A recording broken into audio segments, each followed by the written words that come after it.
মাটির উর্বরতা দেখে ইংরেজরা এখানকার চাষিদের বাধ্য করেছিল নীল চাষে। দামি এই ফসল সে সময় ফলতও ভালো। নীল চাষ নিয়ন্ত্রণ করতে পুরো জেলা জুড়ে গড়ে তোলা হয়েছিল নীলকুঠি, যার ভগ্নাবশেষ এখনও দেখা যায় দুই এক জায়গায়।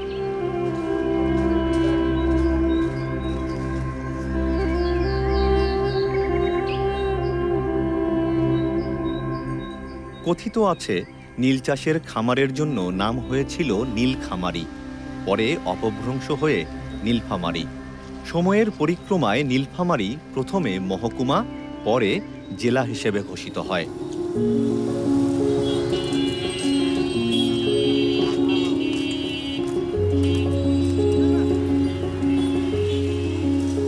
পুরাতন স্টেশন নীলকুঠির ইতিহাস পেরিয়ে নীলফামারী এখন আধুনিক এক জনপদ। 1984 সালে জেলা ঘোষণা হলেও নীলফামারী দীর্ঘদিন ছিল এটি পিছিয়ে পড়া জনপদ। বিংশ শতাব্দীর শেষে এসে শুরু হয় আধুনিকায়নের কাজ। বড় বড় স্থাপনার পাশাপাশি রাস্তাঘাট, মেডিকেল কলেজ সহ গড়ে ওঠে বিভিন্ন ধরনের শিক্ষা প্রতিষ্ঠান। কিন্তু স্বাধীনতার অর্ধশত বছর পেরিয়ে গেলেও কতটুকু এগোলো উত্তরের এই জেলা, সেসব নিয়েই বলছি এখন।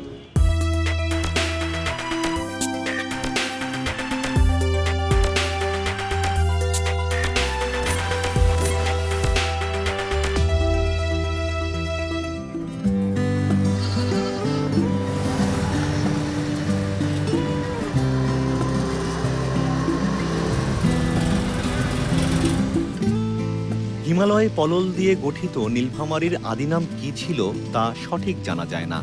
তবে করতোয়া, আত্রাই ও তিস্তা নদের পলিমাটি এই অঞ্চলের মাটির গঠন ও ভূমির উর্বরতা বৃদ্ধি করেছে। বিভিন্ন প্রাকৃতিক বিবর্তনে নীলফামারীর নদীপথ বারবার গতিপথ পরিবর্তন করে ক্রমশ উর্বর সমভূমি অঞ্চলে পরিণত হয়েছে।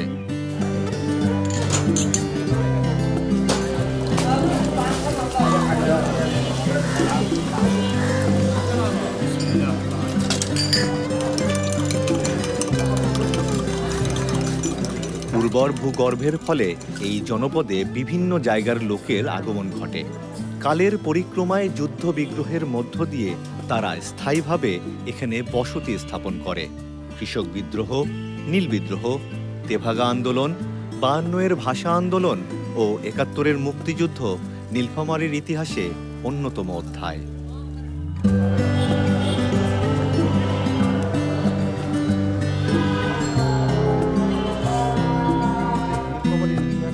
নীলফামারীর ইতিহাসের গবেষক জাহাঙ্গীর আলম সরকার।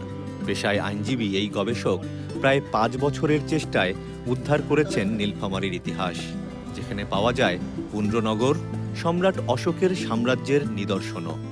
আমরা পুণ্ড্রনগরের ইতিহাস জানি। সেই পুণ্ড্রনগরের প্রান্ত সীমায় নীলফামারীর অবস্থান ছিল এবং অশোক অবদান যে গ্রন্থ রয়েছে সেই গ্রন্থ থেকে আমরা যে তথ্য পেয়েছি যে অশোকের যে সাম্রাজ্য ছিল সেটি পুণ্ড্রনগরকে অন্তর্ভুক্ত করেছিল। কাজেই নীলফামারী যে জনপদ আজকে আপনি দেখছেন সেটি পুণ্ড্রনগরের যেমন অংশ ছিল, অশোক সাম্রাজ্যেরও একটি অংশ হিসেবে এটি পরিগণিত ছিল আর কি। এরপর আমরা যদি কামরূপ রাজ্যের কথা ধরি, কামরূপ রাজ্যের 4টি পীঠ ছিল। সেই পীঠের একটি হচ্ছে রত্নপীঠ। সেই রত্নপীঠের একটি অংশ ছিল নীলফামারী জনপদ এবং নীলফামারী এই জনপদের সাথে কামরূপের একমাত্র রাস্তা ছিল, সেটি নীলফামারীর দারোয়ানি থেকে রংপুর হয়ে কামরূপ যাওয়ার একটি যোগাযোগের মাধ্যম হিসেবে এই রাস্তাটিকে ব্যবহার করা হতো। একই সাথে পাল সাম্রাজ্যের এখানে অবস্থান ছিল, যেটি জলঢাকার ধর্মপালে তাদের ধ্বংসাবশেষ, রাজত্বের বা রাজবাড়ির ধ্বংসাবশেষ আমরা এখনও দেখতে পারি। এবং এই পাল আমলের পরে এখানে কোচ আমলের একটি ইতিহাস, আমরা সমৃদ্ধ ইতিহাস জানতে পারি। কোচ সাম্রাজ্যের যারা রাজা ছিলেন তারা এই জনপদ শাসন করেছে। তখন এই জনপদের নাম ছিল কার্জিরহাট চাকলা। 1687 খ্রিস্টাব্দে একটি যুদ্ধ সংগঠিত হয়।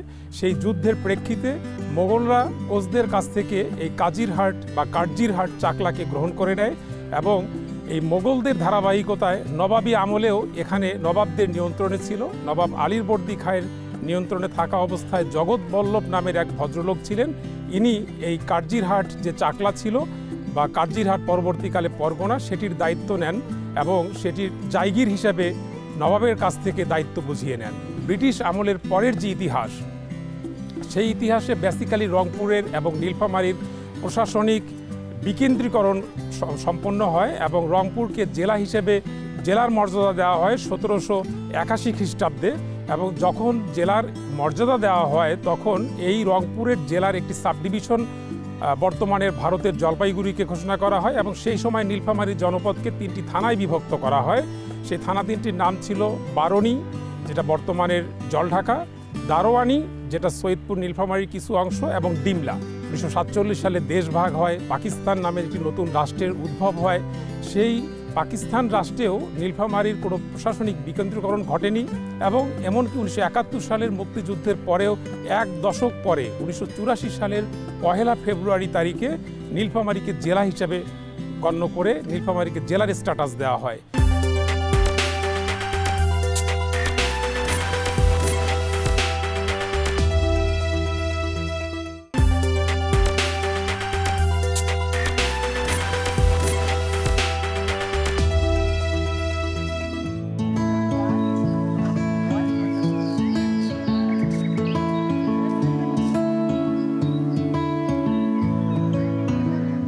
শিক্ষা ও সংস্কৃতিতে সেই পাল আমল থেকেই সুনাম রয়েছে নীলফামারীর। তৎকালীন উচ্চশিক্ষার অন্যতম গুরুত্বপূর্ণ জায়গা ছিল নীলফামারী। পরবর্তীতে শাহ কলন্দর হজরত মহিউদ্দিন চিশতি রাজিয়াল্লাহু আনহু ইসলাম শিক্ষার প্রচারে কাজ করেন।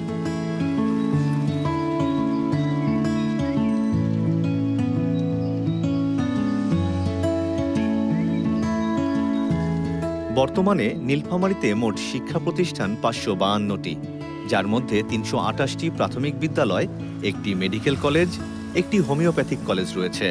স্নাতক পড়ানো হয় এমন কলেজের সংখ্যা 6 এবং মাদ্রাসার সংখ্যা শতাধিক। নীলফামারী সরকারি কলেজ সহ এইসব প্রতিষ্ঠান থেকে পড়াশোনা শেষ করে দেশের সেবায় নিয়োজিত অসংখ্য শিক্ষার্থী।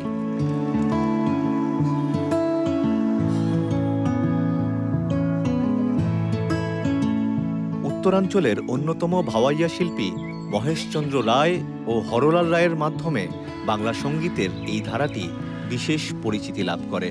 তবে এই সংস্কৃতি এখন অনেকটাই ম্রিয়মাণ। স্থানীয় সাংস্কৃতিক কর্মীরা চান সরকারি পৃষ্ঠপোষকতায় সেই ধারা ফিরিয়ে আনতে। নীলফামারীর সংস্কৃতি চর্চা দীর্ঘদিন ধরে জড়িত। আপনারা ছোটবেলায় যখন সাংস্কৃতিক চর্চাটা করেছিলেন তখন কেমন ছিল, আর এখন তো আমরা অনেকটা শূন্যের কোঠায় দেখতে পাচ্ছি সাংস্কৃতিক চর্চার বিষয়টা, এই একাল সেকালটা আপনি কিভাবে দেখবেন, মূল্যায়ন করবেন? এখন যে চর্চাটা হচ্ছে সেটা হলো দৃশ্যমান, মনে হচ্ছে যে অনেক উন্নয়ন, অনেক কিছু। আসলেই তো তা না। আমাদের সময়ে ঘরে ঘরে চর্চা হয়েছে এবং প্রতিযোগিতাটা ছিল, প্রত্যেকটা বাড়িতেই সাংস্কৃতিক চর্চা হতো। হয়তো আকাশ সংস্কৃতি তখন সেভাবে ছড়ায় যায়নি, যার জন্য আমরা এক একটা প্রতিষ্ঠানে আমরা চর্চা করেছি। নির্দিষ্ট সময়ে আসতে হয়েছে। ড্রামা আমাদের এত বেশি নাটক হয়েছে, তখন আমরা কিন্তু দল বেঁধে এসে নাটক দেখেছি। গানের প্রতিযোগিতাগুলো সেই রকম ছিল যে চর্চা করতে হবে, চর্চা করে এসে সেই গানগুলি গাইতে হবে। শিল্পীদেরকে অসুস্থ বানায় দিচ্ছে, যে দুস্থ শিল্পী তাদের একটা ভাতা দেয়া হচ্ছে, দুস্থদের একটা বা প্রতিবন্ধী, এইভাবে আমাদেরকে অসুস্থ করে তুলতেছে। আমরা যদি চর্চা করি, প্রত্যেকটা বাচ্চা বা আমরা যদি যারা শেখাই বা যারা গুরুরা আছেন তারা যদি এই দায়িত্বটুকু নিতে পারেন বা গার্জিয়ানরা যদি সহযোগিতা করতে পারে, বাচ্চাদেরকে শিখে আসতে হবে, তাদের বেসিক নলেজটা দিতে হবে, তাহলে অবশ্যই আগের জায়গায় আমরা ফিরে যাব।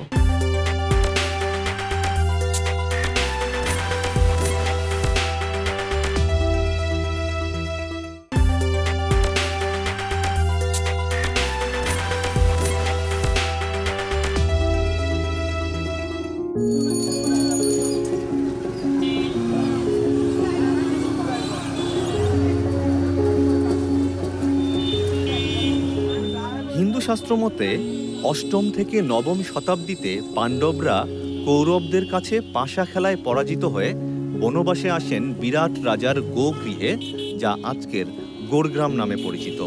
পাণ্ডবদের তৃষ্ণা মেটাতে একটি দিঘি খনন করেন রাজা, যার নামানুসারে বিরাট দিঘি কালক্রমে বিলটা দিঘি এবং পরে বিন্না দিঘি নাম পায়, যা সারা দেশের কাছে এখন নীলসাগর নামে পরিচিত।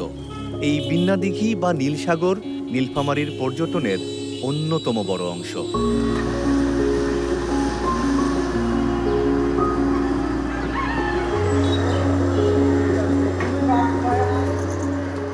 কৃষিপ্রধান নীলফামারী সেই ব্রিটিশ সময় থেকে মহকুমা হলেও কর্মসংস্থান তেমন একটা সৃষ্টি হয়নি। শহর থেকে কিছুটা দূরে উত্তরা ইপিজেড হলেও স্থানীয়ভাবে কোনো শিল্প প্রতিষ্ঠান গড়ে না ওঠায় বেশিরভাগ মানুষ বিভাগীয় শহর বা রাজধানীমুখী। এখানকার ব্যবসায়ীরা এর দায় নিজেদের উপর নিলেও সরকারি পৃষ্ঠপোষকতার অভাবকেও দায়ী করছেন। তাদের মতে কৃষি অঞ্চল হওয়ায় কৃষিভিত্তিক শিল্প প্রতিষ্ঠান গড়ে তুলতে পারলে লাভবান হবেন সবাই। আমাদের নীলফামারী শহরে আমরা যখন পড়াশোনা শেষ করে চিন্তা ভাবনা করি যে আমরা সেটেল হব নীলফামারী শহরে, কিন্তু তেমন কোনো ভালো প্রতিষ্ঠান না থাকার কারণে আমরা কিন্তু আমাদের এই শহরে সেটেল হতে পারি না। এখানে অনেক খালি জায়গা পড়ে আছে, এখানে সেই রকম পরিবেশও আছে। নীলফামারী হচ্ছে উত্তর জনপদের একটা শিল্পনগরী। আমরা চাই এখানে সকল লোক যেন আসে, যেন বিনিয়োগ করে এবং এখানে যেন সুন্দর একটা মানে পরিবেশ সৃষ্টির মাধ্যমে যেন একটা বিনিয়োগ বান্ধব এবং কর্মসংস্থানমুখী একটা নীলফামারী জেলা গড়ে তোলা হয়। নীলফামারী অনেক পুরনো জেলা হওয়ার কারণে ব্যবসা বাণিজ্যের ক্ষেত্রে বিশেষ করে এই অঞ্চলের মধ্যে নীলফামারী অনেক পিছিয়ে আসছিল। তো ইপিজেড হওয়ার পর কিছুটা হয়তো কিছু মানুষের কর্মসংস্থানের সুযোগ সৃষ্টি হয়েছে, কিন্তু সেভাবে শিল্প কারখানা গড়ে ওঠেনি, বিশেষ করে জেলা পর্যায়ে।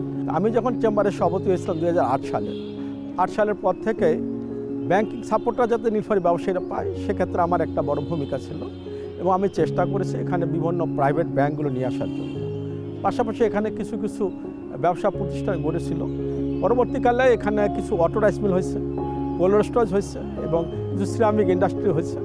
তারা মোটামুটি মানুষের কর্মসংস্থান সুযোগ সৃষ্টি করেছে, কিন্তু যেভাবে হওয়ার কথা ছিল নীলফামারীতে সেভাবে গড়ে ওঠেনি। এখানে একটা দারুণী টেক্সটাইল মিল ছিল, এটাও কিন্তু বন্ধ হয়ে পড়ে আছে অনেক দিন ধরে।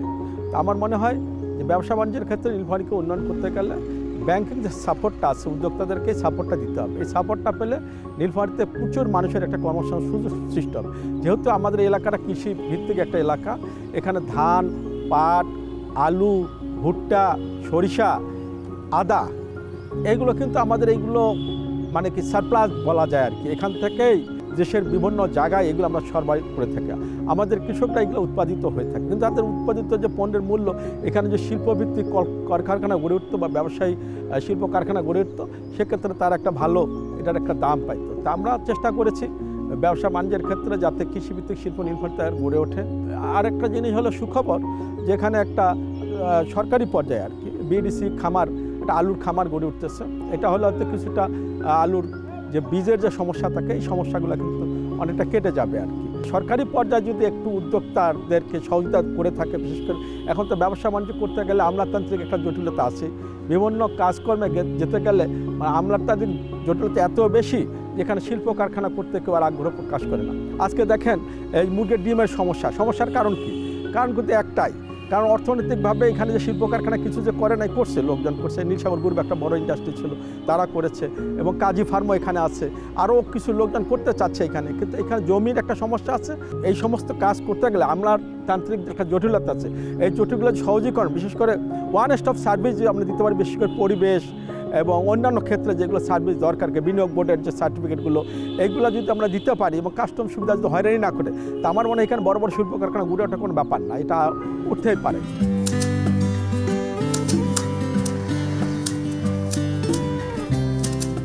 হেমন্তের ধান কেটে ঘরে তুলেছেন কৃষকেরা। আধুনিক প্রযুক্তির পাশাপাশি পিড়িতে ধান মাড়াই করে কেউ কেউ ধরে রেখেছেন পূর্বপুরুষের ঐতিহ্য। চালকলের বয়লারের বদলে এখনও অনেক বাড়িতেই চোখে পড়ে বড় হাঁড়িতে ধান সেদ্ধ করার রেওয়াজ।